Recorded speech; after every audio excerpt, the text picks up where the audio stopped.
Hello everyone, this is my rather low-tech attempt to teach you all target heart rate, because there's always a lot of confusion around how to do this.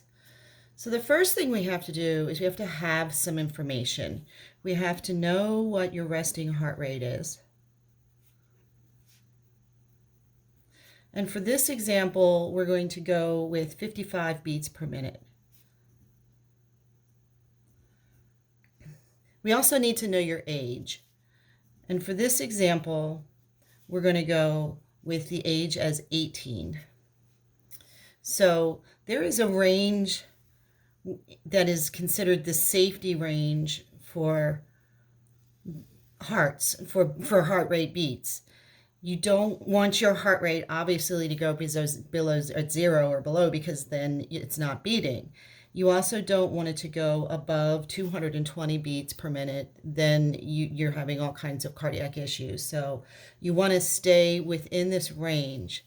And the way that we calculate that is we take your age and we subtract it from this 220. So in this case, age take away that 18 equals 202. So we're taking away 18 beats per minute to be the considered okay highest heart rate or beats per minute for someone that is 18 years old. So we're working within this range from 202 now down to 0. So what we need to do now is to figure out what your heart rate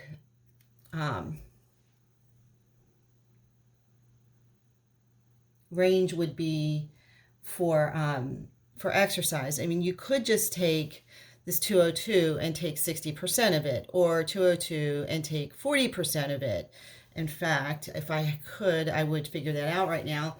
Do that on your own, and you'll find that it's not as accurate as what we are about to do.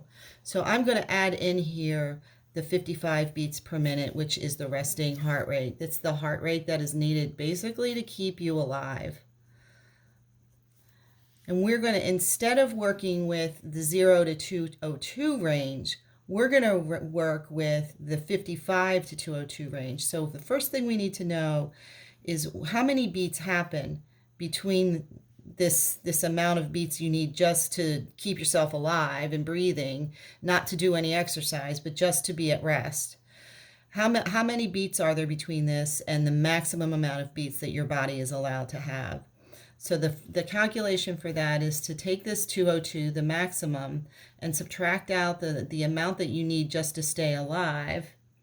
And what we end up with is 158. And that represents this range right here. From here to the resting, from the max to the resting. That's 158 beats per minute. And we're going to work with that amount of there's that amount of beats to figure out your target heart rate. So we're discounting that right there. So let's start with a new chart, something that's a little cleaner, so that we don't get too crazy with stuff all over the place. So we've got 220 and 0. Max for this person is 202. We know that. We know that the resting heart rate is 55. And we know that this range right here is 158. So I'm just going to put that over here for a second, 158. So what I'm going to do is I want to figure out what 40% of this is, not 40% of this. We want 40% of the 55 to 202, not 40% of the 0 to 202. So to calculate that, I'm going to take this 158, which is the number of beats in the range that we're working with, and figure out its percent. So to do it in multiplication, we times it times 0.04, and what we get is 63.2 beats.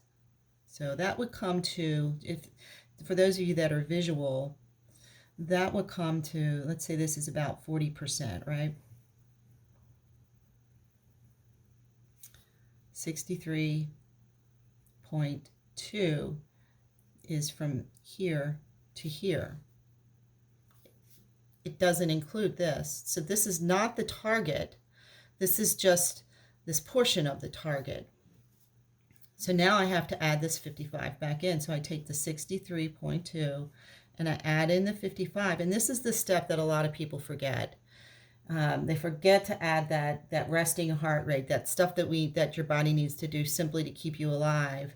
We forget to add that back in. And when we add it back in, we get 118.2. So that's the target heart rate at 40%. Heart rate 40%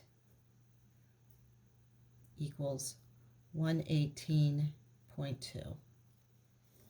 So at 60%, that would take us up to here. So this is 40%. And then this right here is going to be 60%. And we're just using this range, right? From here to here.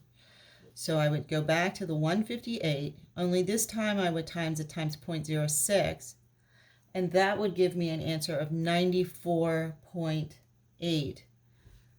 94.8 is from here to here. I didn't add in this to the chart. Wait a minute, let me go back and finish the 40.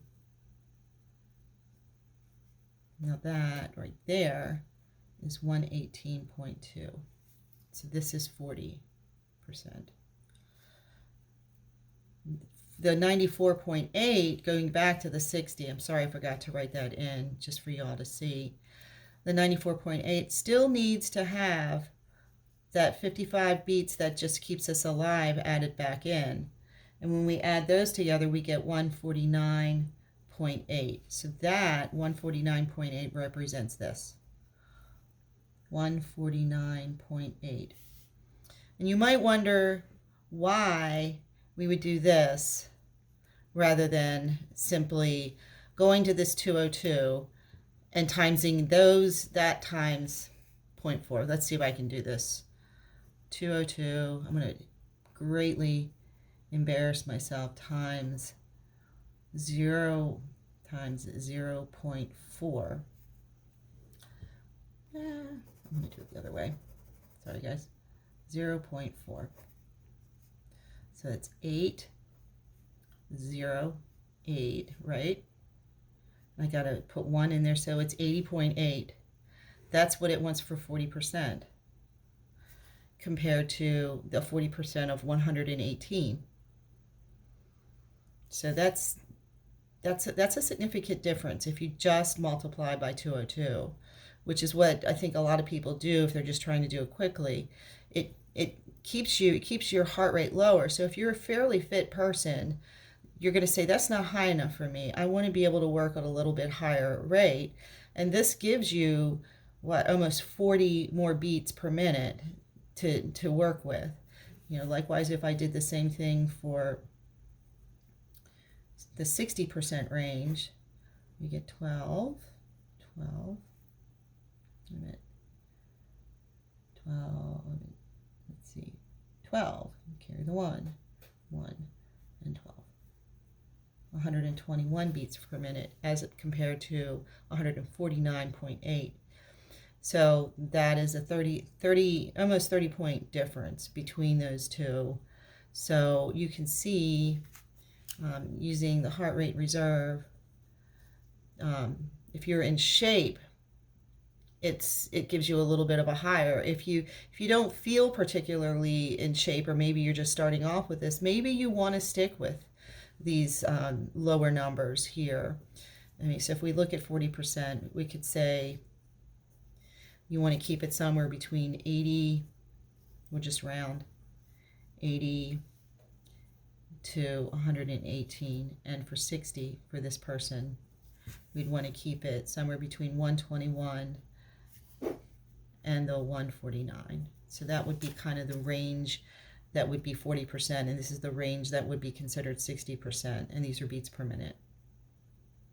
I hope this was helpful to you please, as you're doing this assignment, don't forget to add in the stuff that needs to keep you alive, your resting heart rate. It's important. It doesn't just go away because you're exercising. It still needs to be there. Have a great day.